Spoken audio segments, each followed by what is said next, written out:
السلام عليكم. مولى محله النبي محمد صلى الله عليه وسلم با أمان مضان. waxaan darajeenayaa dhammaantiin ba wacnaan iyo khayr iyo baraare inaad ku wada sugantiin ilaahayna ha idiin siyaadiyo.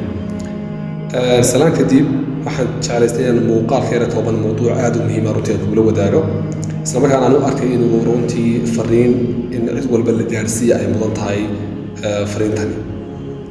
waxa weeyaan qofka bini'aadanka ahi waxa uu maraa maraaxil kala duwan oo nolosha maraa. waxa la yiraahdaa qofku 5 marxaladood ayuu nolosha maraa. مرحلة كوادح ويا مرحلة الله سبحانه وتعالى وليه هل أتى على الإنسان حين من الدهر لم يكن شيئا مذكورا. كاسو إنه يشتي ويدا كمدا وأنا ذهين يعني هذا عدم يعني واحد شرب أنا ذهين.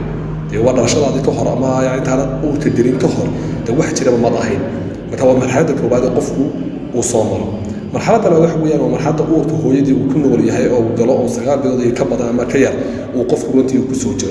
ومرحلة الأول مرحلة الصداحات ومرحلة دولهم مهمة ومرحلة قفك مركو دشو أو نرشن أدوية وتكون تي تاس أوي ماطو تاس يدنا مدة أي آدو كابن تايو سنوات كابن وقفك سيد حجوله وحلا جوا كسي جدا يقفك وحتري مرحلة أفراد أو إنه وحياة البرزخ حياة نرش الله يقال أو تاس إنه قبرنا إلا أنت قيامها وتدعى يوقفك كسي جرو مرحلة قدام بيسا وحويا ونرش قدام بيسا ونرش وارتان ونرش قف ورتشين إنه جارو يضو يعني ونادي يو روشة أنتي وجارو وأنا نرش قدام بيسا أنتي أن دائم كأهل أن يصور جابنين هذا وقف محل السويدية مرحلة أمهم سواء مرحلة قفك مرحلة أمهم سواء مرحلة نرش حد الدنيا قفك كنوريا مركب بشكل ومرحلة صدحات تاس ومرحلة أمهم سواء sababta ugu muhiimsan waxa weeyaan waa taqaabeynaysa maraaxisha kala duwan oo dhan qaabeynaysa weeyaan marxaladaas